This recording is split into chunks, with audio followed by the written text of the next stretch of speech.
kita itu tahu mana sel telur yang baik, mana sperma yang baik, lalu kita persatukan atau kita kawinkan. Paling nggak pasien tuh rata-rata kalau memang pingin ke bayi tabungnya itu kisaran, saya minta sih pengertiannya kayak gitu. Jadi suami ekstra sabar, ekstra pengertian, tahu bagaimana pekerjaan sebagai embryologis. Hai Humanity semua, perkenalkan aku Tia, aku embryologis dari Morula IVF Jakarta. Please like, comment, and subscribe Tinta Indonesia Official. Oke, see you, bye!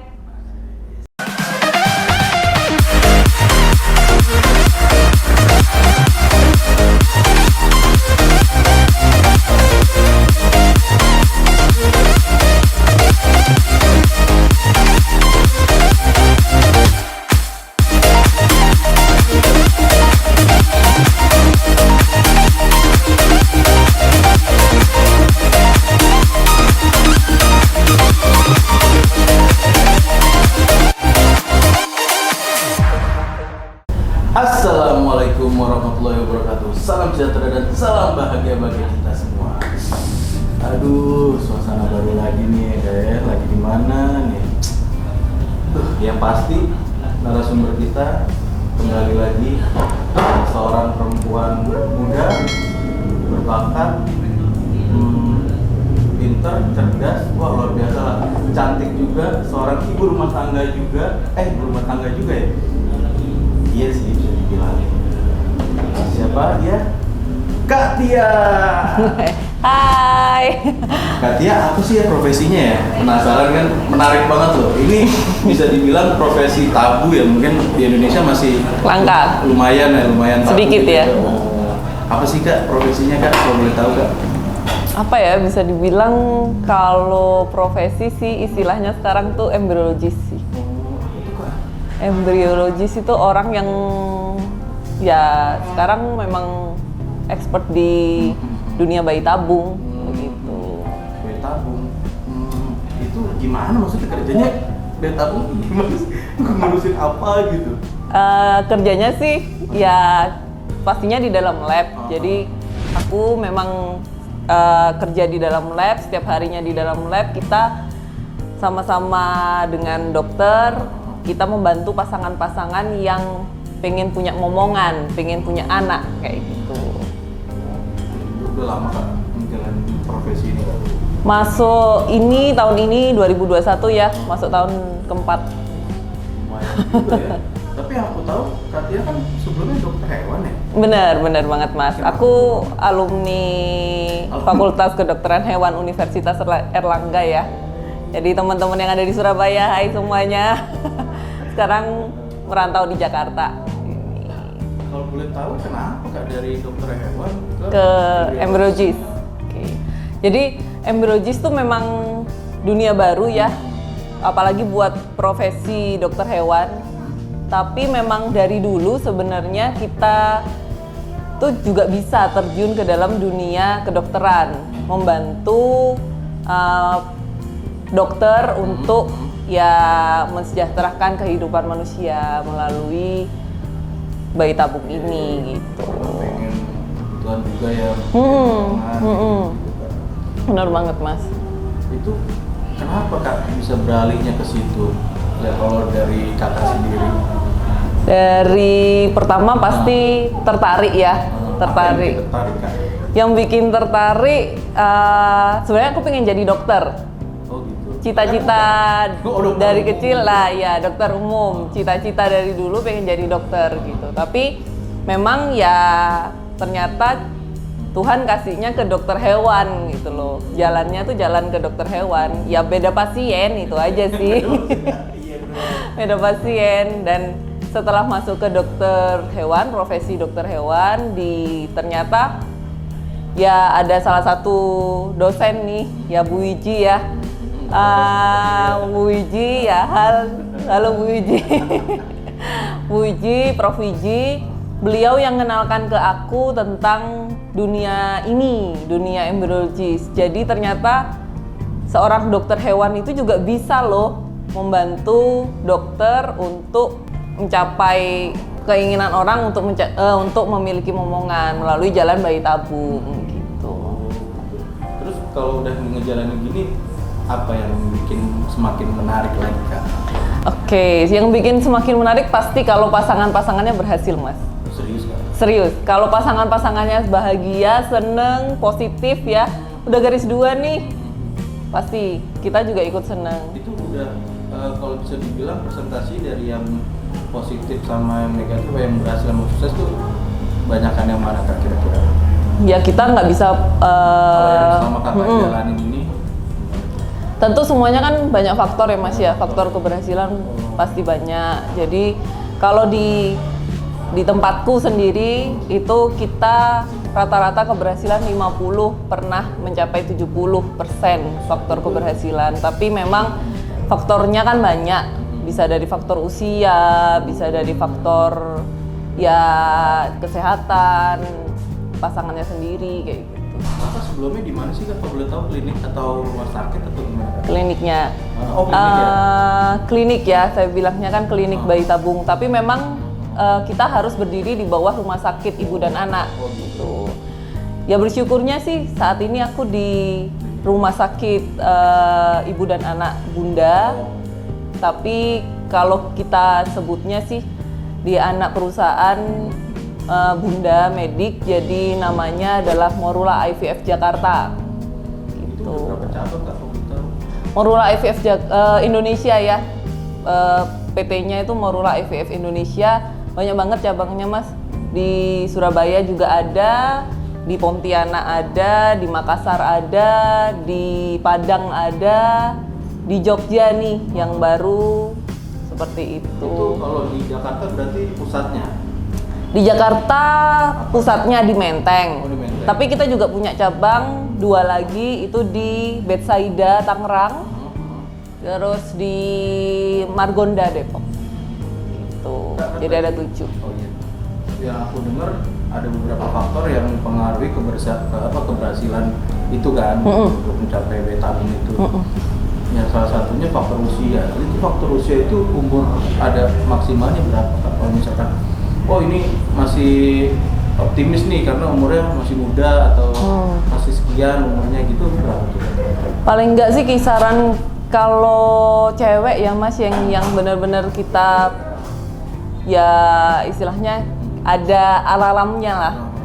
Itu paling enggak usia 35 tahun. 35 tahun. Khususnya Perempuan 35 tahun. Kalau kita pasangan ya suami istri itu belum mempunyai momongan, kita bilangnya sih istilahnya kan infertilitas gitu. Infertilitas itu dimana kondisi pasangan suami istri sudah menikah selama setahun tapi belum juga berhasil, belum punya momongan, itu kita paling enggak ya harus periksa lah, tanya sama dokter kandungan, obgyn begitu, ada apa, periksa dan sebagainya, apa ada jalan lain, karena nggak cuma bayi tabung sebenarnya, kita juga ada teknologi inseminasi.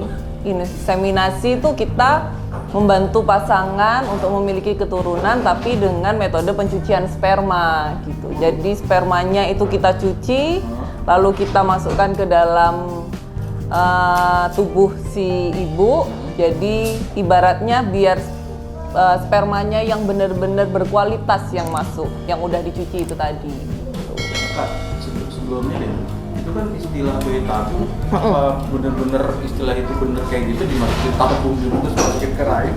Apa bagaimana tuh? Apa cuma sekedar istilah aja bayi tabung itu? Iya, iya. Kita kan kalau misalkan kita browsing di internet kan gambarnya pasti seorang bayi yang ada di dalam tabung gitu kan ya Mas ya. Jadi sebenarnya kalau kita ibaratnya bayi tabung itu adalah kita pertama proses yang harus dilakukan yaitu kita mendapatkan sumbernya. Jadi kita mendapatkan material yang nantinya akan jadi baby itu adalah sumbernya kan pasti sperma pertama. Yang kedua sperma kan dari si suami ya. Yang kedua yaitu telur. Kita bilangnya oosit.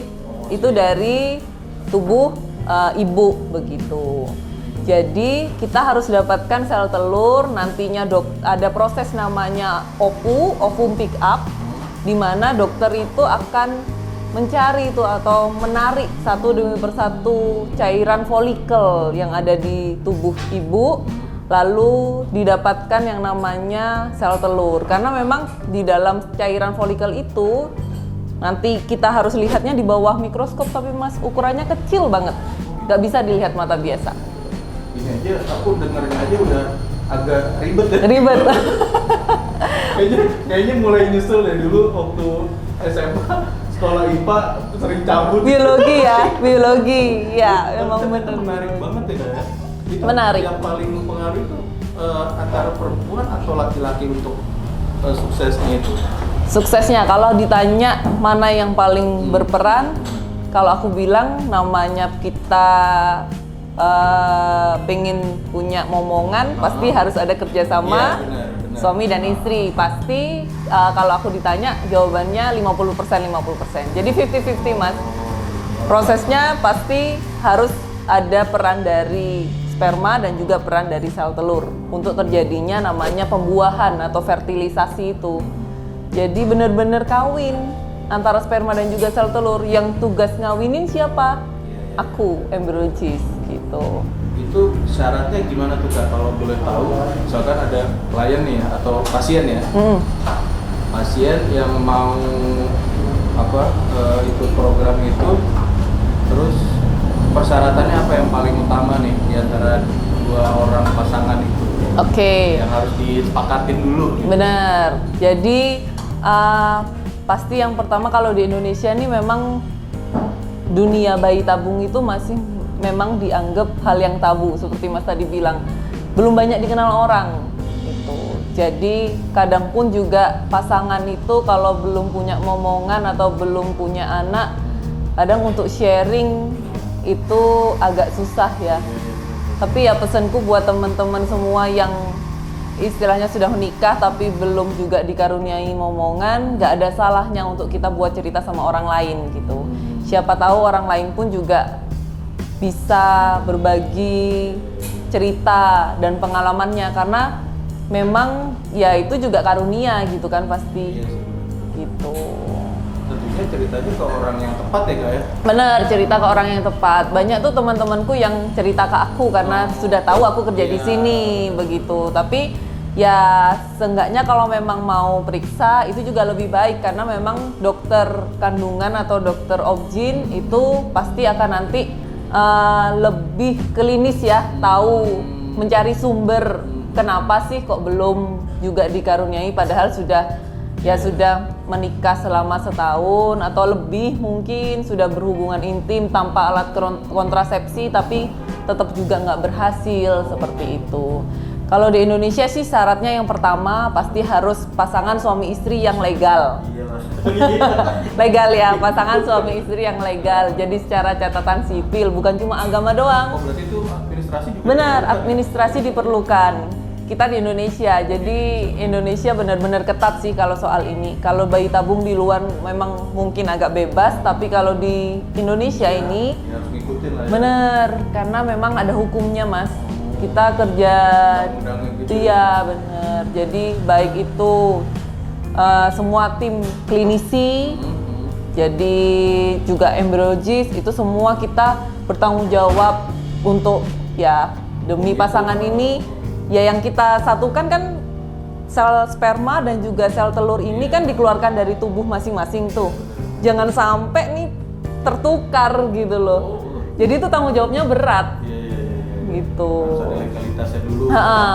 Ya benar, harus ada legalitasnya sehingga kita pun juga pada saat kita memberikan identitas kepada material genetik yang dari ibu dan juga bapak ini, kita benar-benar yakin gitu loh, ini pasangan yang sah, lalu kita akan satukan di luar tubuh, lalu nantinya kita akan kultur atau kita akan lihat perkembangbiakan dari si embrio, jadi dia bisa menjadi tahapan yang benar-benar baik, fase yang benar-benar dia matang, secara memang dia nantinya akan jadi janin yang benar-benar ya kalau kita bisa bilang kan istilahnya kayak bayi tabung ya, bayi yang mahal kayak gitu.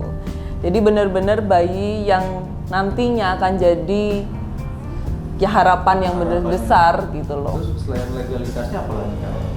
Selain legalitasnya, kalau aku bisa bilang ya pasti kita harus dapatkan sumbernya antara sperma dan juga sel telur yang benar-benar baik. Jadi memang kita membantu sperma itu, kita pilihkan sperma yang benar-benar dia oke secara motilitas atau pergerakan ya. Jadi kan sperma itu kita lihat bukan cuma dia bisa bapak, bukan cuma bisa suami ya, bukan cuma bisa ngeluarin doang gitu loh.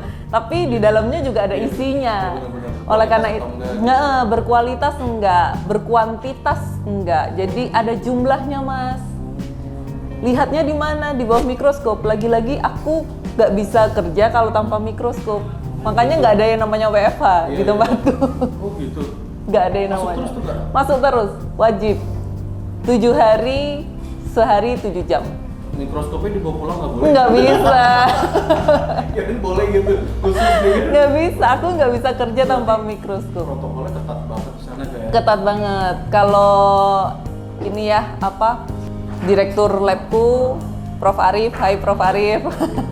Prof Arif tuh selalu pesen jangan sampai kita ini kan pelayanan gitu ya. Jadi kita membantu pasangan-pasangan, ya kita harus juga punya hati di situ gitu. Bosen iya boleh, ya tapi jangan lama-lama. Iya, benar. Namanya kerja di bawah mikroskop, di satu lingkungan yang sama, kerjaan itu setiap hari di lab seperti itu kan pasti ada, ya kita manusia pasti ada bosennya gitu. Tapi jangan sampai bosen itu lama-lama jadi akhirnya kita mengganggu kerjaan kita melayani. Nah, oke Kak, selama 4 tahun pernah nggak ngerasain bosen gitu? Terus Kakak antisipasi gimana? Kayak gimana? Nah, kalau kayak gimananya ya dengan pastinya tiap orang kan beda-beda ya. Aku sama temanku yang sama-sama embryologis pasti hobinya juga beda-beda gitu. Kalau aku sendiri sih lebih ke aku nonton, dengerin musik gitu aja. Lebih ke ini ya, apa? Entertain. Iya, entertain Ya, lah ya. entertain diri sendiri gitu. Nah, aku pengen nanya deh, kalau itu kan tadi secara teori ya, maksudnya legalitas terus sama internalnya itu kan tubuh harus kayak gimana kesepakatannya. Terus kalau secara apa realnya gitu, misalkan ini pasangan nggak boleh hubungan dulu nih selama kurun waktu berapa ini atau gimana setelah ikut program itu? Ikut program itu. Atau apa kan? Ada nggak kayak gitu? Kalau itunya sih memang sebenarnya nanti pasti akan dijelaskan sama klinisi ya. Oh, dokter-dokter kita ya di Morula itu dokter-dokternya semuanya expert. Semuanya benar-benar dia ahli di bidang bayi tabung kayak gitu. Berarti belum bisa ngejelasin dulu ya? Ya kalau di aku sih biasanya kalau memang ada pasien, ada juga pertanyaan kayak gitu. Aku jawabnya cuma setelah embrio transfer atau proses yang dinamakan kita proses ending ya. Endingnya itu apa? Yaitu kita kembalikan lagi si embrio yang benar dia sudah tahapannya. Kalau kita biasanya di klinikku ya, tiap klinik kan beda-beda tuh mas, klinik bayi tabung. Nah, kalau di klinikku sendiri kita biasanya mencapai blastosis. Jadi embrio dengan tahapan blastosis di mana embrionya sudah umurnya hari kelima, sama kayak kalau kita bilang dia sudah siap begitu untuk dia menjadi calon baby yang ada di dalam rahim si ibu.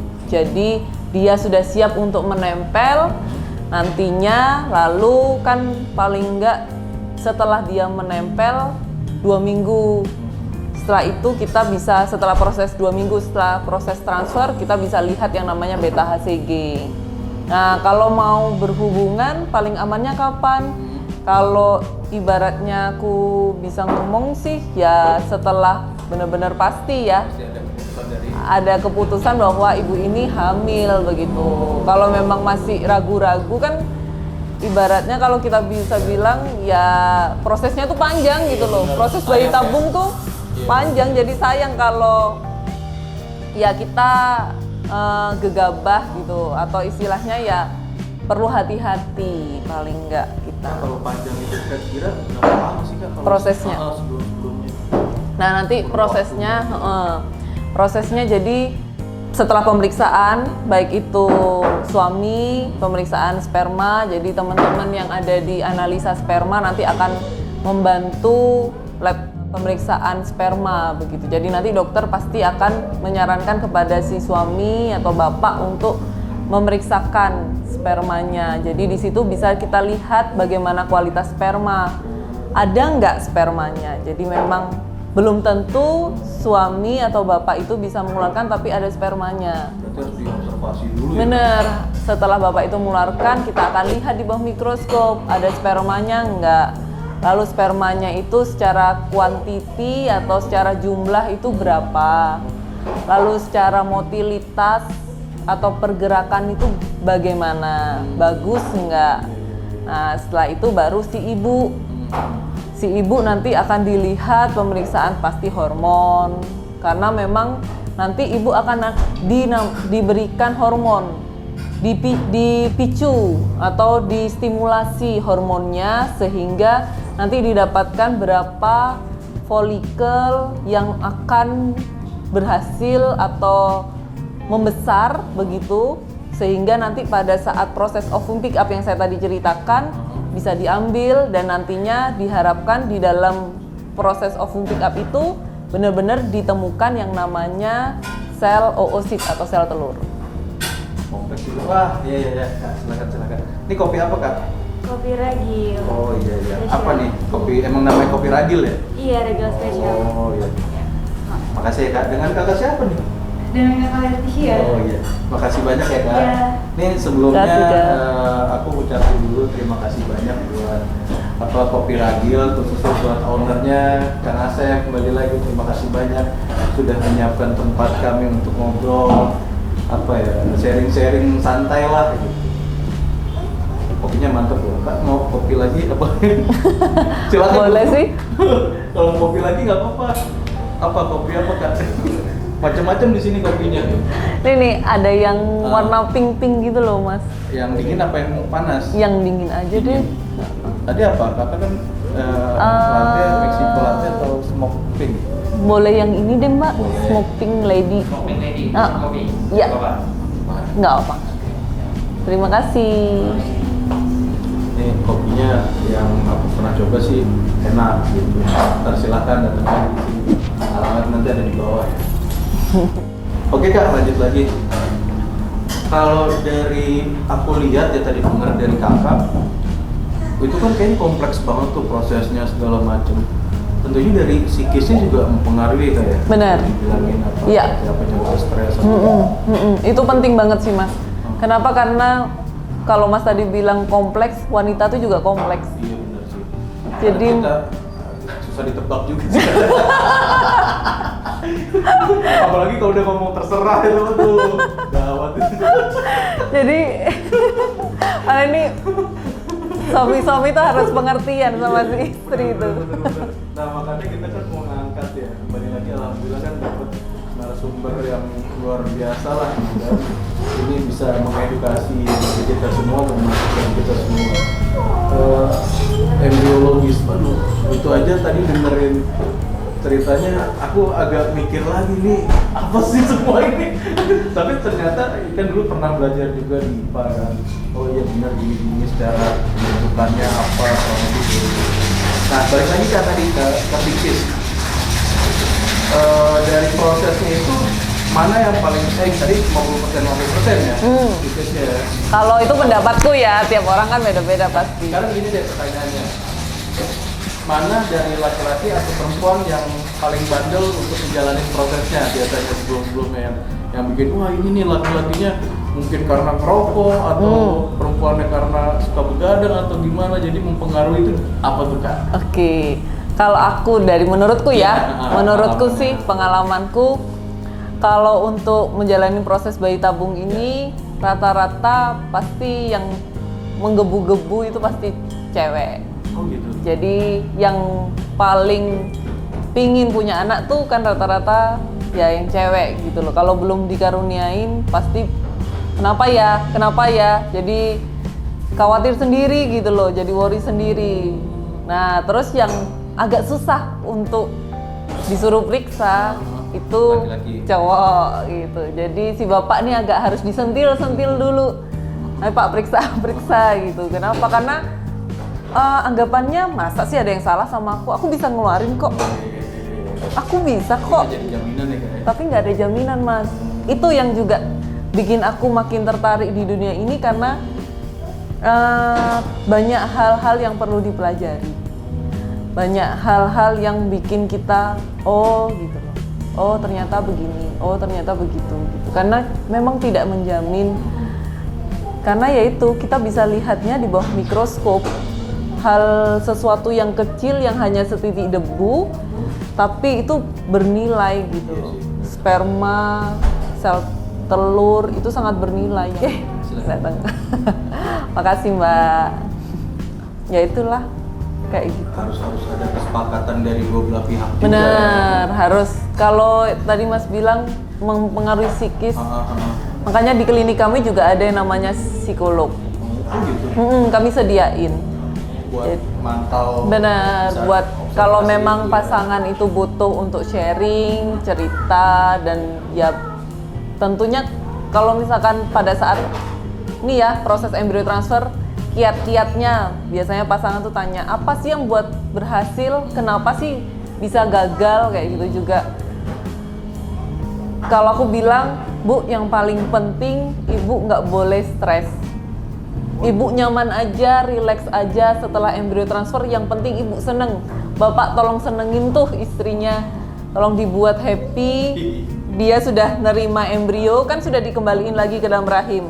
Dokter udah mentransfer embrionya lagi.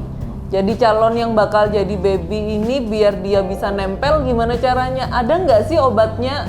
Ada nggak sih caranya untuk embrio itu bisa nempel ke dalam rahim? Bagaimana sih Mbak? Sebenarnya kalau rahim itu oke, nggak ada masalah, rahimnya udah siap. Secara kalau kata dokter itu ketebalan rahim sudah siap, hormon pun juga oke. Pasti dengan natural, itu prosesnya natural Mas. Oh gitu. Ya cuma dokter aja yang bisa istilahnya kalau dokter itu bilangnya ya sudah kuasa Tuhan gitu loh.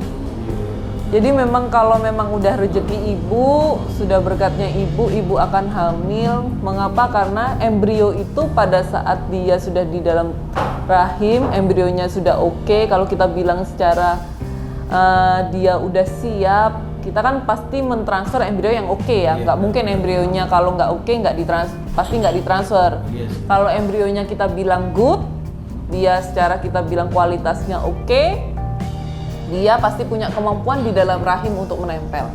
Dan rahim pun itu yang namanya si rahim ibu pasti akan mengirimkan signal kepada si embrio. Mengirim signalnya gimana tuh? Ada. Jadi itu proses alami tubuh gitu Mas. gitu? Percayalah. Ya itu kebesaran Tuhan ya. Contohnya kayak gimana tuh? Ya saya nggak bisa jelasin yang nanti tambah ribet gitu loh. Jadi itu ibaratnya ya benar-benar natural. Tapi itu natural Mas, tapi ada indikasinya nggak? Misalkan indikator untuk melihat itu nggak dari rumah sakit atau? Nah, yang paling udah dini, oke nih, gitu. yang paling dini yang makanya tadi saya cerita paling aman yaitu 2 minggu setelah proses transfer. Kita bisa lihat setelah 14 hari itu apakah beta HCG-nya gimana gitu. Beta HCG itu hormon, jadi itu bisa dilihat secara dini berapa kadarnya, berapa nilainya. Nanti dokter akan jelasin, oh ini oke nih Bu, embrionya sudah nempel gitu. Itu lewat darah sih. Oh jadi gitu ya Kak, kalau yang aku dengar tuh kayaknya kompleks banget tadi, wah ceritanya terus butuh kesepakatan juga ya dari dua belah pihak gitu kan, laki sama perempuannya harus punya komitmen ketika mau ngejalanin itu gitu kan, sampai akhirnya sepakat untuk menjalani beta tabung. Ya komitmennya harus dijalani secara benar gitu kan, harus yang laki-laki juga jangan bandel, yang perempuan mau diperiksa, jangan stres kayak gitu. Nah Kak, kan tadi kakak sempat cerita nih, kakak sebelumnya dokter hewan, terus kok ke embriologis gitu. Kenapa kak? Jadi sebenarnya kan profesi dokter hewan itu kalau kita punya semboyan itu manusia migra satwa sewaka. Jadi kita mensejahterakan manusia melalui kehidupan hewan, begitu kan. Nah, melalui dunia hewan, pasien kita sebenarnya pasti pertama itu hewan gitu. Waktu aku jadi dokter hewan pasti pasienku hewan gitu. Nah, aku di Indonesia nih masih langka ya, masih jarang gitu loh. Masih pecinta hewannya itu nggak banyak gitu. Mulai sekarang aja sih ya udah mulai banyak. Tapi komunitas ya biasanya Komunitas-komunitas, ada cat lovers, dog lovers, terus reptil, pencinta reptil, eksotik gitu, hewan-hewan seperti itu kayak gitu. Tapi kan juga nggak semua orang itu mau melihara hewan. Ribet, pasti budgetnya juga, atau juga mungkin ada juga yang melihara untuk bisnis. Jadi diperanakkan begitu kan, kayak hewan-hewan yang ya seperti sapi, hewan-hewan ternak gitu, ayam, kambing, domba, kayak gitu dan sebagainya. Baru dia untuk nah, tapi apakah semuanya pasti nunggu sakit dulu kan, baru ke dokter hewan, atau nunggu pengen istilahnya kalau kita bilang kan bisa juga sih diobatin sendiri gitu, nggak perlu ke dokter hewan. Nah, mindset seperti itu yang ya agak susah sih di Indonesia. Lalu aku pengen juga pikir ulang akhirnya waktu itu, apa ya, pengen kerja apa lagi ya. Nah, bersyukurnya sih punya kesempatan sekolah lagi. Jadi aku sekolah lagi, jadi setelah aku mengemban profesi dokter hewan, terus aku sudah sempat praktek dokter hewan mandiri di Surabaya waktu itu. Terus menariknya adalah memang dari semenjak aku mahasiswa, dari semester pertama itu aku punya kesempatan untuk menjadi asisten dosen ya tadi Prof Wiji itu tadi. Beliau yang aku bantu waktu di UNER untuk akhirnya aku di situ sering ke lab untuk ya membantu beliau karena memang beliau expert di bidang embriologi begitu. Jadi ya, akhirnya gitu ya. Menarik lah di situ untuk apa ya Bu, kerja apa lagi ya, seperti banyak sharing sudah seperti keluarga sih. Akhirnya di situ aku mengambil S2, punya kesempatan mengambil sekolah pasca sarjana biologi reproduksi kita bilangnya. Jadi biologi reproduksi, jurusannya biologi reproduksi, tapi memang karena aku di ya masih pegangannya adalah ya hewan gitu. Jadi sel telurnya hewan, ya terus spermanya hewan seperti itu. Nah, karena memang di Indonesia sendiri itu nggak ada sekolahnya, Mas. Embryologis itu nggak ada sekolahnya di Indonesia. Adanya itu pasien sering tanya, sekolahnya apa kayak gitu kan. Jadi memang nggak ada sekolahnya, hanya di luar negeri adanya. Di Australia itu ada namanya clinical embryologist. Nah, kalau di Indonesia nggak ada. Belum ada. Akhirnya aku ngambil pasca sarjana biologi reproduksi, terus di sini di Indonesia itu ada lembaga training. Kalau di tempatku sendiri itu namanya IRSI. Jadi dia melatih atau mentraining untuk SDM embriologis, terus clinical atau dokter obgyn yang mau expert di bidang bayi tabung. Jadi akhirnya aku di training langsung hands on, atau memang benar yang dipegang itu adalah manusia gitu. Itu prosesnya harus berapa lama Kak sampai bisa langsung praktek langsung? Praktek langsung. Itu ibaratnya kayak koas ya, bukan ya? Internship ya seperti itulah, magang ya training istilahnya. Kalau di tempatku itu 6 bulan. Aku dulu training, jadi fertility training program. Jadi benar-benar kita ke human yang aku pegang adalah sel telur dari manusia, sel sperma dari manusia begitu. Bedanya kalau hewan itu lebih kecil mas ukurannya, kalau manusia jauh lebih besar. Ya nggak jauh sih. Apa aja? Kalau dulu waktu di waktu kuliah ya, itu yang aku pegang kan sel telur dan sel sperma dari roden, jadi dari tikus, dari mencit seperti itu, terus dari kambing, dari sapi juga pernah. Cuman perbedaannya cukup signifikan ya. Dan tapi jumlahnya juga begitu. Kalau telur dari atau oositnya mencit atau tikus tuh kan banyak ya. Gitu. Ukurannya kecil-kecil tapi banyak. Jadinya banyak juga. Dan tanggung jawabnya atau rasanya megang sperma atau punyanya hewan, telur punyanya hewan itu kan nggak seberat waktu kita megang tanggung jawabnya itu loh. Manusia. Kalau misalnya punya manusia, ada yang ibu itu cuma punya telurnya satu. Aduh, jangan sampai ini nggak berhasil. Tapi waktu itu pernah ada percobaan dulu nggak sebelum terjun di dunia pro gitu kan, profesional, ada pernah percobaan gitu dulu nggak untuk khusus manusia gitu? Khusus manusia ya, dalam program training itu kita benar-benar tapi menggunakan yang sudah tidak terpakai begitu. Jadi istilahnya kayak memang telur itu nggak bisa digunakan karena mungkin dia ya nggak bagus pas setelah kita opu, tapi gambarannya nggak bagus, nggak bisa dipakai karena kalau telur-telurnya nggak matang nggak bisa lanjut begitu. Nah, yang telur nggak matang itu yang dipakai untuk training. Gitu. Kan tadi aku dengar kayaknya menarik banget nih dunianya nih. Nah sekarang aku pengen tanya nih secara apa ya, realnya lah gitu, kalau kasus-kasus atau fenomena yang pernah terjadi gitu kan. Ini kan terkait sama manusia gitu kan, apalagi secara klinis lah ya gitu. Ada nggak sih kak cerita atau fenomena yang pernah kakak alamin yang menarik atau mungkin yang bikin nggak sesuai, oh ternyata nggak seperti itu ya, atau wah bagaimana ya, atau gimana tuh, pernah nih kakak? Cerita dong kak. Gimana ya mas ya, selama aku kerja nih ya pasti awal-awal dulu sih, awal-awal dulu aku terjun di dunia ini ya, di awal kan pasti baru. Oh kalau sekarang kan ya udah terbiasa mengerjakan itu. Kalau dulu awal-awal, loh ternyata umur segini kok sudah bayi tabung, kenapa ya? Umur berapa kak kalau tahu?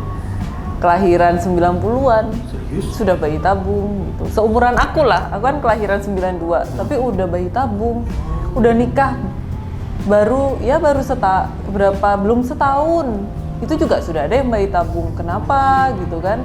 Pasti ada sesuatu gitu. Entah memang pengen banyak uang, terus pengen cari cara yang instan, itu juga ada gitu. Tapi ada juga yang memang bermasalah begitu, karena memang kita nggak bisa melihat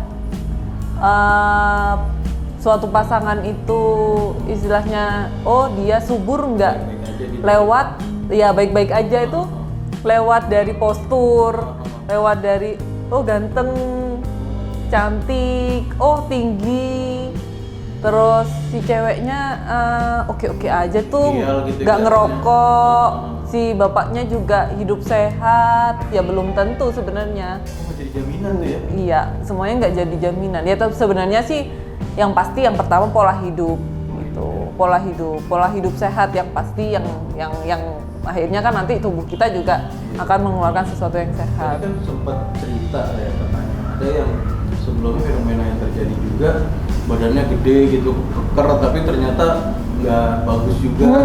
Karena belum tentu gitu. Aku pernah tuh ya, sorry ya mas, nggak menyebutkan siapapun, tapi aku pernah lihat seseorang yang secara performance tuh oke gitu. Ternyata pada saat dilihat dia mengeluarkan sperma, ternyata dilihat di bawah mikroskop nggak ada isinya, dalam tanda kutip nggak ada spermanya gitu. Yang dia keluarkan itu kan adalah semen ya. Kita berbicara kalau dia mengeluarkan melalui masturbasi itu adalah semen, bukan sperma. Jadi di dalamnya baru ada spermanya yang harus dilihat di bawah mikroskop. Kelihatannya ideal gitu. Kelihatannya ideal. Nah, setelah dia mengeluarkan ternyata nggak ada isinya, lalu ya bagaimana caranya? Harus dioperasi. Operasinya namanya pesatesa.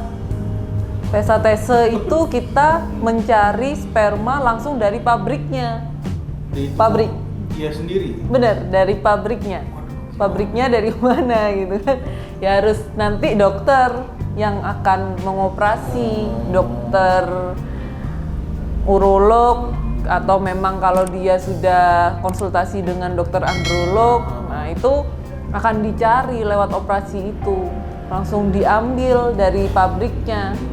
Kalau di pabriknya ditemukan, tapi tetap harus dilihat di bawah mikroskop. Jadi memang ya tugas kita berkecimpung di dunia bayi tabung, dunia IVF, dunia ini ya prosesnya panjang, ribet, Berarti dan kompleks ya. kompleks banget sih ya. Berarti Kak, yang aku bisa tarik kesimpulan juga kan kalau sebelumnya kan kadang laki-laki kan suka ngejudge kan, wah ini perempuannya nih yang bermasalah gitu kan. Laki-laki mah oke-oke aja. Iya, karena merasa baik-baik aja. Iya, dari badan apa kan ideal apa. Tapi ternyata enggak juga gitu. Enggak juga. Jadi memang ya kalau orang awam atau orang zaman dulu ya Mas ya, kan kalau kita tuh takut ya biasanya setelah menikah terus tiba-tiba kita belum dikaruniai keturunan, terus mertua kita, apalagi yang cewek tuh biasanya mertua kita tanya, kok belum punya anak sih? Iya. Padahal baru Kenapa setahun tuh ya. gitu? Iya, kenapa tuh? Jangan-jangan kamu mandul ya gitu kan? Yang cewek pasti yang ditanya yang pertama tuh jangan-jangan kamu mandul ya? Ya karena itu sebenarnya jangan ya bukan cuma cewek ada masalah, tapi yang cowok juga bisa ada masalah. Biasanya kalau dari apa ya kakak tahu masalahnya kalau di laki-laki apa sih kan dari apakah pola hidup makanan kayak ngerokok atau apa itu berpengaruh nggak Kak? Berpengaruh sih pasti. Pengaruh ya? Pengaruh. Kalau rokok itu kan radikal bebas ya. Jadi rokok, alkohol, lalu ya paparan-paparan aja yang kayak asap kendaraan bermotor, radiasi aja yang kayak radiasi yang berbahaya. Kita terus obat-obatan juga bisa gitu kan, obat-obatan ya bukan cuma ya istilahnya yang kita masukkan lah ya pola hidup sehat ya itu. Wah itu ini juga ya sebenarnya dari tadi tuh ya alhamdulillah lah gitu apa Ogut pribadi kan dikasih kesempatan sama Allah kan dititipin beberapa anak gitu kan, ternyata banyak ya Kak yang ngalamin kayak gitu ya sejauh ini Kak. Sejauh ini Kak, ini ada garansi nggak sih Kak untuk itu bakal jadi atau enggak gitu? Kalau misalkan oh nggak jadi nih gitu, diulang lagi atau gimana tuh Kak prosesnya tuh Kak? Nah, ya Mas, kalau di kita di Morula IVF Indonesia, kita selalu pastikan kepada pasangan yang ingin melakukan proses bayi tabung ataupun proses inseminasi, itu pasti kita harus menandatangani yang namanya informed consent. Apa tuh Kak? Informed consent di mana kita ya pasti kita dijelaskan dulu bagaimana step-stepnya, lalu apakah prosesnya itu ada garansi atau enggak, karena ini kan suatu teknologi reproduksi berbantu. Namanya suatu teknologi sebaik apapun, se-expert apapun SDM yang dimiliki, tapi namanya bantuan tentu suatu itu kan tentu yang berkehendak yang kuasa gitu loh. Nah, semuanya kita lakukan sesuai dengan protokol yang ada. Semuanya usaha itu dan juga teknologi itu sudah kita pakai. Yang semuanya yang ada di Morula itu sudah yang paling canggih lah istilahnya. Tapi nggak ada garansi tentunya. Kenapa nggak ada garansi? Ya itu tadi sumbernya itu kan kalau di Indonesia kan harus dari pasangan itu, nggak bisa donor sperma, nggak bisa donor sel telur, ya apa yang dimiliki oleh pasien itu yang akan kita treatment. Gitu. Itu yang akan kita treatment, yang akan kita intervensi, yang akan kita usahakan bagaimana dia bisa menjadi nantinya bakal janin atau embrio yang benar-benar berkualitas lalu kita kembalikan ke dalam rahim ibu begitu. Nah, pasien-pasien yang seperti itu kan tentunya ya sudah bayar mahal. Iya benar banget. Tapi apabila memang ada sesuatu yang terjadi, maaf, ternyata di tengah jalan itu nggak berhasil atau ternyata nggak bisa tuh dapatkan embrio yang bagus, ya nanti bakal dikembalikan uangnya. Itu kan paket ya, atau ada masing-masing tindakan tuh ada budgetnya gitu. Nah pasti nanti yang sudah dilakukan ya pasti sudah ada kesepakatan. Nah tapi kalau memang dia nggak melakukan, ternyata nggak berhasil ET atau embrio transfer, ya pasti nanti uang embrio transfer bakal balik begitu sih. Berarti itu butuh apa ya, rencana matang juga ya kan untuk ngelakuin itu ya. Nggak gampang. Iya. Mental juga ya. Iya. Jadi, ini soalnya kan sebelumnya kan temen juga ada sampai 3 kali apa, tapi ya itu balik lagi gitu kan ke dirinya maunya seperti apa. Terus Kak, bisa nggak sih itu di setting apa ya bahasa ya, bukan di setting ya, direncanakan mungkin ya, bisa jadi kembar atau gimana gitu? Bisa. Oh, Bisa. Kalau memang pengen kembar, bisa kita transfer 2 embrio gitu. begitu. Kalau memang pasien itu pengen kembar, karena memang ya kembarnya laki perempuan gitu bisa? bisa sebenarnya, tapi kalau pengen benar-benar dia laki atau perempuan kan istilahnya kita genetic screening ya, jadi sex selection gender begitu. Jadi kita benar-benar tahu apakah embrio yang akan ditransfer itu nanti dia normal atau enggak, terus bisa ditransfer, layak transfer atau enggak, jenis kelaminnya apa. Itu kita punya teknologi namanya PGTA. Lebih canggih lagi. Kita sudah bisa melakukan itu. Jadi sebelum embrionya sudah kita bilang bagus gitu ya, sudah oke, embrionya sudah bilang oke, good, bisa ditransfer. Lalu pasien pengen seperti itu tuh, pengen anak cowok, cewek, pengen anak kembar. Nah itu kan paling enggak berarti kita harus memastikan yang kita transfer itu bener cewek enggak, karena saya pun nggak tahu gitu loh. Karena ukurannya itu sangat kecil, di dalamnya kan pasti ada kromosomnya bagaimana, itu harus dipastikan. Nanti susunannya dia, lalu melalui PGTA itu bakal kelihatan dia normal nggak ya, bisa ditransfer nggak ya, abnormal nggak ya, lalu dia cewek nggak ya, cowok nggak ya gitu. Jadi XY, XX, Mas pernah ya kan dulu ke waktu biologi. Berarti bisa dibilang biayanya lebih mahal lagi Kak? Iya benar, lebih mahal. Nah Kak, kalau terkait biaya boleh nggak kasih tahu kisaran harga aja lah? Misalkan kalau ada Humanity atau siapa nanti kan yang berminat ke klinik Kakak, kisarannya berapa sih? Kalau setiap klinik pasti beda-beda. Di Indonesia tuh banyak sekali klinik bayi tabung gitu, dan pasti punya harga yang berbeda-beda atau biaya yang beda-beda. Kalau di kita itu kita paket Mas. Jadi memang biasanya kita tahu kisaran ya. Saya nggak tahu persis pastinya. Paling nggak pasien tuh rata-rata kalau memang pingin ke bayi tabungnya itu kisaran 80 sampai 100 juta. Itu dengan kesepakatan nggak ada garansi ya? Nggak ada garansi. Tapi memang ya mudah-mudahan jadilah ya. Iya. Kalau dia ada kesepakatan atau komitmen yang dijalankan kayak gitu. Itu dia sih Mas. Jadi bebannya di kita kan seperti itu.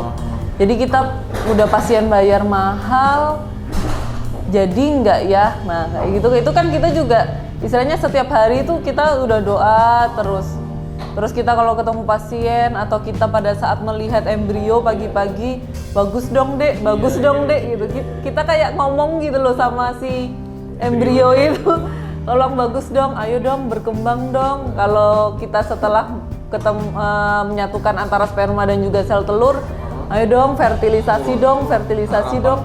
Iya, jadi kalau kita bisa bilang sama pasien, ibu ini ikhtiar kan, jadi ya harus berdoa gitu loh, karena kita pun juga seperti itu, kita nggak bisa yang bener-bener ini pasti jadi besok, nggak ada jaminan. Jadi ya berdoa. Balikin lagi aja ke Tuhan. Kalau memang pasien itu istilahnya sudah benar-benar dia sudah berserah tuh sudah, ya kita sudah berusaha sebaik mungkin jalan proses ini. Kalau memang jalannya Tuhan sudah dikasih melalui proses bayi tabung itu, ya pasti dapat lah, pasti berhasil. Terus Kak, kalau umur ada batas maksimal nggak sih Kak pasangan kan? Karena beberapa kali temanku juga ada yang nikah tua gitu ya, udah sampai ada yang mau 40 baru nikah gitu. Itu mempengaruhi nggak tuh kalau untuk laki-laki atau perempuan? Kalau itu pasti mempengaruhi. Oh gitu ya? Cuma kalau ya itu tadi, kalau cewek itu pasti ada alarmnya, karena kita kan berhubungan dengan masa menstruasi kita kan, haid kita. Selama kita haid atau kita belum menopause, nggak masalah, dijalanin aja. Tuh, istilahnya benar-benar kita periksakan bagaimana, karena semuanya pasti bisa ditreatment asal kita masih haid gitu. Artinya kalau kita haid berarti kita terjadi proses reproduksi itu kan, reproduksinya berjalan begitu. Kalau laki-laki kan? Kalau laki-laki nggak ada batasan tuh, pasien ada juga yang usianya udah dibilang masih dia kelahiran 60-an. Iya. Dia kelahiran 60-an tapi dia masih jadi tuh Kak? Iya, pengen punya anak kayak gitu. Keren juga ya. Ya itu sih emang Karena lagi kuasa Tuhan ya. kuasa Tuhan. Berkendaki kayak gimana? Karena pada saat kita melakukan proses bayi tabung, yang dibutuhkan itu hanya satu sperma untuk bersatu dengan satu sel telur. Iya sih. Jadi Seleksinya itu. iya, seleksinya kan gitu. Jadi satu sperma yang terbaik, asal ada spermanya aja, walaupun jumlahnya satu, dia bisa bertemu dengan satu sel telur. Nah nanti dia bakal ya kita bisa kawinkan gitu loh. Kalau proses alami atau proses natural, bukan bayi tabung ya, hamil alami itu kan adalah satu sel telur yang diovulasikan oleh tubuh atau dilepaskan oleh tubuh, dia nantinya akan bertemu dengan jutaan sperma. Iya sih. Nah jutaan sperma itu nanti yang masuk ya gitu juga kan, hanya satu. Yang paling benar terbaik, dia yang juaranya. Di situ ya. Nah, Kita bantu itu ya kita bypass di situ. Kita bantunya di situ. Orang-orang baru ya. Gitu. Nah ini Kak, kan yang tadi Kakak cerita ya, Kakak kan kerja kayaknya nggak ada kerja di rumah apa, masuk terus kan karena emang Masuk terus. apa kerjanya perlu apa tadi mikroskop itu ya? Mikroskop, inkubator. Nah itu gimana Kak suami Kak kira-kira perannya Kak? Sangat support ya, apalagi kan di mama muda juga nih bisa dibilang, suaminya apa temen gobut juga nih. Gimana Kak kira-kira perannya Kak? Iya, ya itu Support tadi. Jadi suami benar-benar harus ya, saya minta sih pengertiannya kayak gitu. Jadi suami ekstra sabar, ekstra pengertian, tahu bagaimana pekerjaan ya sebagai embriologis seperti itu, karena kerjanya melayani pasien dan ya itu kan makhluk hidup ya, yang saya pegang itu adalah makhluk hidup gitu loh, calon bayi, calon keturunan ya tentunya pasti punya orang lain, dan ya nggak bisa ditinggal, nggak bisa saya main libur gitu aja kan. Perannya ya tentunya dia Sabtu Minggu pada saat saya masuk bantuin jaga anak seperti itu. Sabtu Minggu? Bukannya office hour gitu apa gimana sih jam kerjanya? Enggak, jam kerjanya karena kita di Morula sendiri sih nggak ada off ya. Kita selalu walaupun tanggal merah, baik itu minggu ataupun hari libur nasional, kita tetap masuk gitu ya? tetap buka jadwal pelayanan. Jadi kita masuk dan juga kan ada harinya Mas yang tadi saya ceritakan. Embrio itu ada harinya, ada umurnya kan. Jadi kalau kita harus lihat apakah dia bagaimana perkembangannya itu kan setiap hari Diobservasi itu ya. diobservasi di inkubator itu otomatis berarti kita kan harus masuk tuh untuk melihat bagaimana perkembangannya dan juga pasien juga sudah pasti yang program itu pasti menunggu bagaimana embrionya bisa ditransfer kapan. Berarti suami support full ya. Support full. Pernah ini nggak ada waktu misalkan lagi acara keluarga gitu kan, tapi ternyata harus ke klinik atau gimana gitu kan? Ya itu kalau kita kan shift ya. Jadi kita yang kerja di lab itu shift, jadi kita punya jamnya kapan gitu. ya kita bisa ya pernah bentrok tapi karena kita timnya itu bisa di manage, kita atur. Kalau memang saya ada kegiatan yang mendesak yang benar-benar nggak bisa ditinggal, nanti teman lain akan backup gitu. Yang Ogut kenal juga suaminya juga wah gokil sih, maksudnya pengertian gitu kalau Ogut lihat insya Allah ya. Jadi sempet satu kerjaan bareng gitu kan. Wah nganterin bini dulu kemana Mas? Ke sini, gue jauh banget gitu. Menteng ya. Iya, tapi emang harus kayak gitu Menteng. sih Kak ya. Kalau bisa dibilang kan bener nggak Dika, kalau perempuan zaman sekarang itu memang fashionnya banyak yang kerja gitu kan, yang nggak hanya ibu rumah tangga gitu kan, pengen jadi mungkin mempunyai sesuatu yang bisa dikerjakan secara pribadi atau kerjaan lah gitu kan, profesi kayak gini-gini. Kak, Richard pernah bawa anak Kak? Secara anak masih kecil tuh. Ya itu dilemanya waktu masih awal-awal ya. Di tahun 2019 kemarin kan ya, jadi benar-benar di situ udah hamil, terus saya tetap harus bekerja, dan itu pasti berat memilih menjadi ibu rumah tangga full atau tetap jadi wanita karir gitu kan, nyambi. Jadi pagi-pagi setelah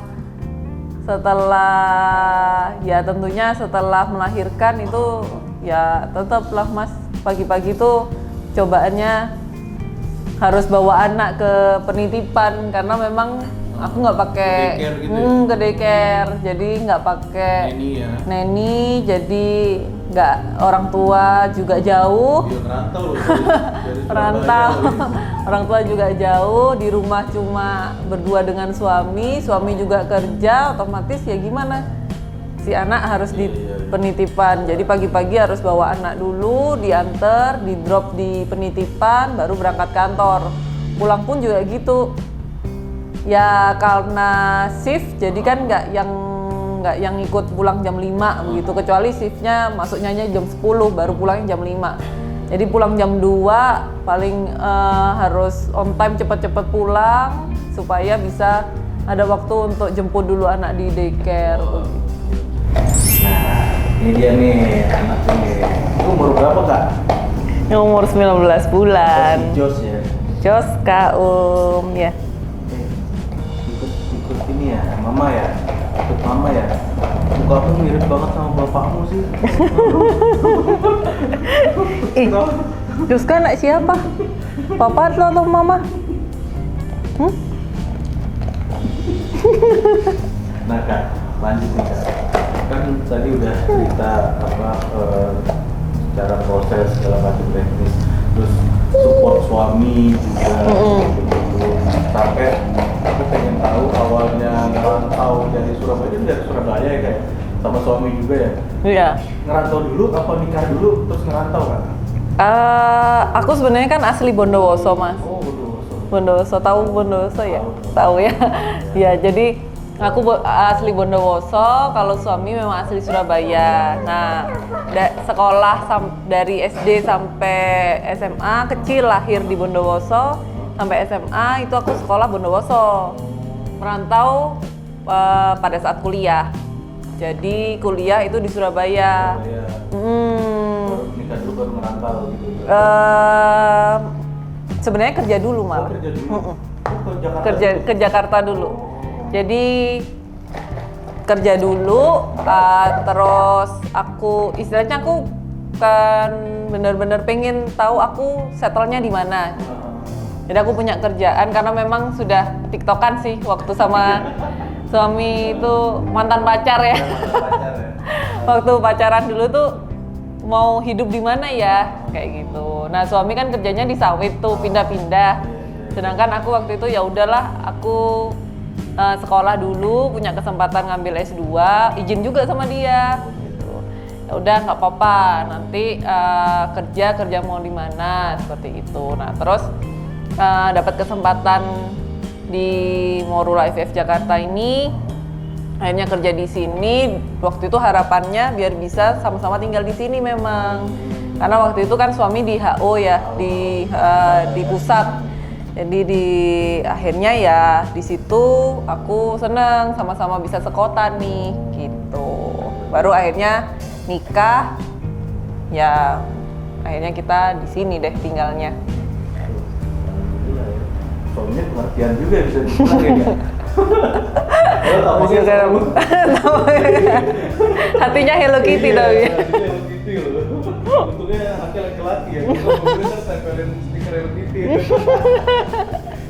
Terus kalau untuk kedepannya, kalau menurut kakak sendiri dunia embriologis itu gimana sih? Apakah cemerlang atau gimana? Menurut kakak kan secara beralih nih dari dokter hewan ke embriologis gitu.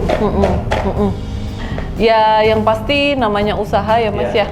Kita tergantung passion kita juga ya. Kalau memang hati kita mau di sini, ya rezeki itu nggak kemana, pasti Tuhan akan atur. Gitu. Apapun profesinya, apapun yang penting halal pasti jadi barokah gitu kan. Gitu.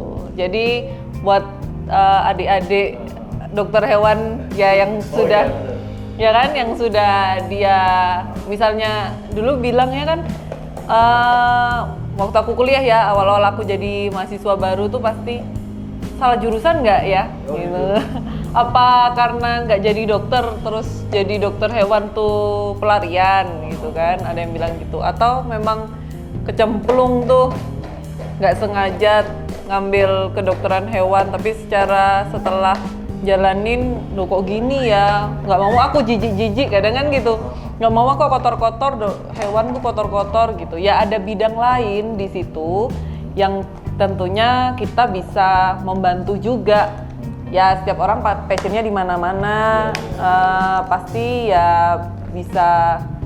Yang penting kita bisa bermanfaat itu sih. Baik itu bisa bermanfaat di bidang kedokteran hewan, misalnya bener, atau memang ya sekarang kayak aku gini bisa terkait manusia, mendukung bagaimana ya dunia kedokteran itu juga bisa terus menjadi ya berkat lah buat masyarakat. Iya, bentuk inovasi ya bisa dibilang ya kan? Inovasi, teknologi reproduksi berbantu memang. Jadi kedepannya kan ya kadang kan orang dia nggak tahu ya masalahnya atau kasusnya apa dalam kehidupan yang akhirnya memutuskan untuk tabung ini kayak gitu kan. Jadi udah dari jalan ini bisa diambil juga mungkin. Tinggal memang budgetnya lumayan kan. Ya memang ya menabung sih.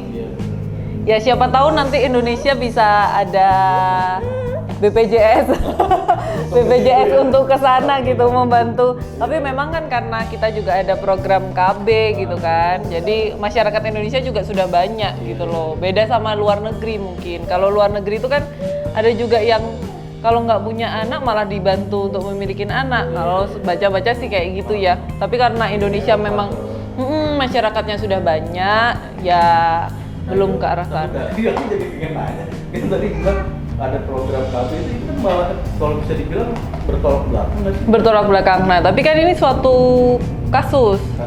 Suatu kondisi infertilitas gitu. Orang mungkin ada ya, tapi ternyata banyak ya kayak. Nah, sampai ada komunitasnya loh itu yang memang mau punya anak. Iya. Gitu. Kita ada namanya Morula Survivor. Iya. Jadi pejuang-pejuang Morula. Jadi yang dia benar-benar pengen punya anak. Tapi memang istilahnya yang ya pasien-pasien itu banyak yang seperti itu. Dan itu dari berbagai kalangan, dari berbagai umur, dengan berbagai background. Itu. setuju sih. Waktu itu pernah ada kasus kan, kamu kan baru nikah, ada si omku sendiri gitu kan, ditanya kan mau langsung punya anak Iya, nggak, sebentar, gitu kan. sebentar. Terus Iya, aku ambil. sempat bilang, Oh, turun. ini, Oh. Dedi, mau ke Dedi. Turun. Terus aku sempat bilang ke omku gitu kan, kayaknya sekolah dulu deh om. Terus langsung dipanggil sama dia, diceramain gitu, sini duduk dulu. Jangan jadi kayak orang sombong gitu kan, maksudnya orang kan dikasih anak ya udah sedikasihnya aja gitu kan, jangan ya. Karena pas tahu gitu diceritain itu sama dia kan, ini aku nih ikut beta aku sampai 3 kali apa kayak gitu. Dan ya itu yang tadi bilang bener, nggak ada garansi gitu kan. Emang nggak ada garansi. Tapi ya mudah-mudahan Katia dan rekan-rekan sejawat lah bisa Ya, dibilang teman-teman. bisa terus bermanfaat lah ya bagi Amin. bidangnya Semoga. gitu Ya, kan. semoga. Kedepannya mudah-mudahan juga bisa berkah juga, Amin. bisa jadi apa ya, makin maju lah gitu kan kalau misalkan untuk support, untuk mendukung bidang kemanusiaan seperti ini Ya. gitu kan. Ya alhamdulillah ya, maksudnya jadi tahu lagi nih ada embriologis, karena pas searching itu jurnalnya bahasa Inggris semua coy. Ini apa ya, apa nih apa ya? Bingung. Iya, rata-rata begitu. Udah kayak gini jadi tahu, oh dunianya seperti ini, seperti itu, kayak gitu. Dan harus S2 dulu gitu ya guys. Itu bisa Sebenarnya dibilang spesialis spesial. juga. Ya, sebenarnya nggak harus S2 sih, Mas. Kita juga teman-teman saya itu ada yang dari backgroundnya biologi. Ada yang juga dokter hewan, ada yang juga memang dia dokter begitu. Tapi yang penting adalah kita kalau kita harus mengambil training begitu, khusus ke human embryologist gitu. Jadi dilatih lah bagaimana cara handling atau kita pegang yang namanya sel telur, yang namanya sperma. Jadi jangan nggak ya itu kan bukan barang yang gampang gitu loh untuk dipelajari dari manusia, dan itu ya berharga gitu loh. Ada ya itu nanti bakal jadi bayi kan. Jadi kalau Prof saya selalu bilang itu setiap hari jangan lupa berdoa. Ya mengapa? Karena pekerjaan kita itu semua yang menentukan adalah Tuhan. Iya sih. Yang lain kan kelihatan mata tuh, yang ini nggak kelihatan Iya sih, mata. bener sih. Itu Ya, sih. kita juga walaupun pakai apa Mikroskop. mikroskop itu juga ya kan namanya buatan manusia ya kan, ketemu ada yang enggak. Iya. Berarti pesan tadi juga yang buat adik-adik nggak hanya untuk dokter hewan juga ya kayak Ya bisa yang Untuk lain, yang sarjana biologi biologi. itu bisa. Jadi kalau ngambil jurusan itu melihat jangka panjangnya kan. Ini bisa Sebenarnya pengen kemana apa nih sih? arahnya. Pengen jadi gimana? Jadi seorang apa? Duduk lagi. Iya. Au. Udah ini nih kangen nih sama mamanya nih. Gitu. Apa ya? Mungkin ada lagi nggak kak pesan untuk orang lain gitu ketika ikut program ini atau pas nikah kan, jangan, kalau aku sih mikir baru setahun gitu, ada yang udah panik gitu belum dapat kandungan atau gimana gitu, atau ya antara dua itulah kak untuk orang yang mau ikut program bayi tabung ini sama orang yang kayaknya jadi kayak parno gitu, belum lama masa pernikahannya gitu kan, baru setahun 2 tahun kayak merasa gagal belum punya anak gitu. Ada pesan-pesan nggak? Ya. Pesan-pesan sih sederhana sih Mas. Yang penting tetap semangat, selalu berusaha itu. Karena kalau buat pasangan-pasangan yang sedang menjalani program bayi tabung, ya yang penting adalah semangat dan juga tetap berdoa. Kita sudah berusaha, berikhtiar, ya yang Tuhan yang menentukan begitu kan. Dan juga nggak boleh stres, ya itu tadi nggak boleh stres. udah berusaha yang terbaik, pasti nanti akan jalannya. Kalau memang sudah Tuhan sudah tentukan hamil, ya pasti hamil begitu. Jangan Lalu pesimis ya, Kak? jangan pesimis, dan keadaan yang misalnya pernah gagal, gak semerta-merta itu pasti begitu. Kalau ada juga cerita pasangan yang dia sudah pernah IVF, tapi ternyata dengan sudah pernah periksa untuk program bayi tabung, tapi ternyata dengan alami, terus ternyata berhasil. Nah itu siapa yang tahu gitu kan? Nggak ada yang bisa ya dokter itu juga membantu. Dan kalau istilahnya kita embriologis tuh gampangnya ya, embriologis itu adalah profesi koki yang ada di dapur. Jadi ibaratnya kalau lab itu dapur ya, jadi dokter itu adalah yang garda depannya, yang menerima pasien, memeriksa semua keadaan pasien. Lalu embriologis itu yang di dalam, yang di lab itu yang tahu bagaimana prosesnya gitu kan. Iya, menciptakan itulah ya. Ya kita nggak nyiptain ya, kita meracik ya. meracik. Kalau ngomongnya kopi sih. Kita memilih lah Memilih ya. sel telur yang baik, sama kayak kita Iya. memilih sayuran yang pantas untuk nanti kita masak begitu kan. Jadi kita, ya aku sih kalau gampangnya sih seperti itu sih. Jadi kita itu tahu mana sel telur yang baik, mana sperma yang baik, lalu kita persatukan atau kita kawinkan sampai dia bisa menjadi embrio atau calon bayi janin yang nantinya bakal sehat. Dia benar-benar ya tentunya nanti bisa jadi ya berhasil, tingkat keberhasilannya tinggi, berpeluang besar begitu. Itu sih. Iya sih. Jadi semua itu ya jangan pesimis pertama. Tetap semangat. Tetap semangat, sama jaga harmonis sama pasangan. Itu penting. Penting ya. Penting banget pada saat kita melakukan proses bayi tabung itu, karena prosesnya panjang. Lalu misalnya ternyata di tengah-tengah jalan itu ada yang nggak berhasil, terus berantem. Marah, menyalahkan satu pihak. Nah, ya itu tadi. Ya itu kalau kita embriologis itu konsultasi dengan pasien ya, kita kan ada program konseling dengan embriologis ya, pasien konseling dengan embriologis. Kita nggak bisa menjudge satu pihak, Ibu. Kalau misalkan Bapak dan Ibu pengen tahu penyebabnya apa, ya kita nggak bisa menjudge itu dari faktor cowok atau faktor cewek. Semuanya pasti berperan begitu. Ya kita sudah berusaha yang terbaik. Iya sih. Tapi semuanya harus dengan evaluasi. Ya. Kita akan evaluasi bagaimana penyebabnya di mana, terus jalan yang harus ditempuh solusinya apa, seperti itu. Iya tuh, jadi itu tuh harus diperhatikan poin-poinnya. Salah satunya juga yang paling penting, ya kan namanya pasangan ya, harus harmonis, dijaga gitu ya kan. Terus juga ini bentuk ikhtiar yang tadi kakak bilang gitu kan, balikin lagi ke Tuhan ya. Tuhan tuh berkehendak apa gitu kan. Kalau misalkan kita udah capek-capek kayak gini tapi nggak jadi, ya itu balikin lagi gitu. Sebenarnya sih nggak ada yang bisa dibilang nggak ada untung merugi gitu kan, tapi rezeki dari Tuhan juga kan. Iya. Tuhan yang kasih kayak gitu. Kalau misalkan memang udah dikasih kemampuan untuk bayi tabung, ya kenapa enggak gitu. Kalau misalkan memang itu salah satu jalan yang harus ditempuh, diperlukan. benar, yang harus diperlukan. Iya.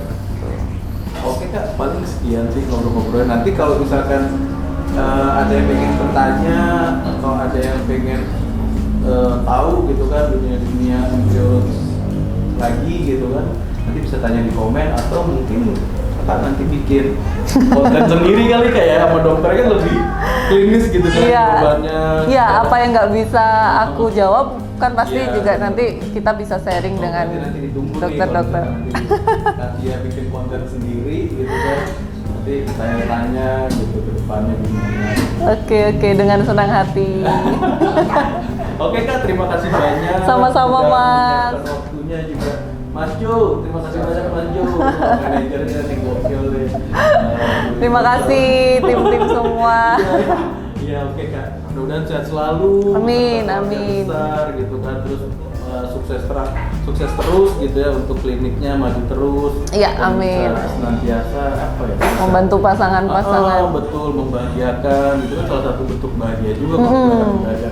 Iya, Jadi, bentuk gitu. bentuk cinta sih Mas. Iya. Jadi orang nggak menilai nilainya gitu. Iya. Yang penting jadi gitu. Yang penting ya, apalagi bayinya itu sehat, terus cantik, ganteng, iya.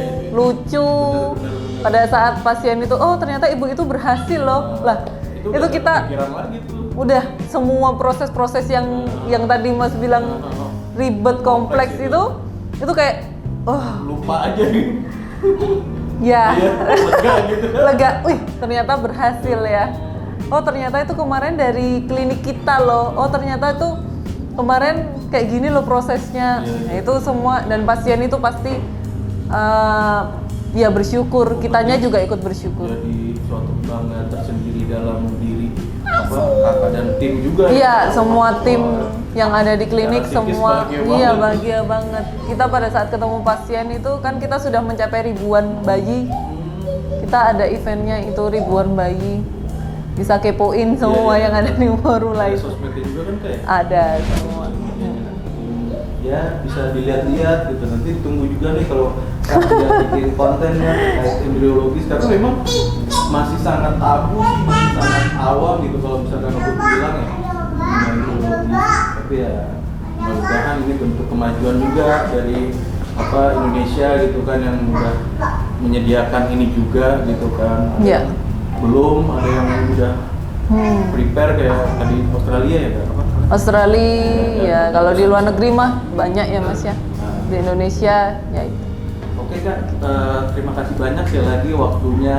Sama-sama, kesempatannya, dengan senang bermanfaat hati. obrolan kita, dan mengedukasi. Ya. Ya Kak. Amin amin.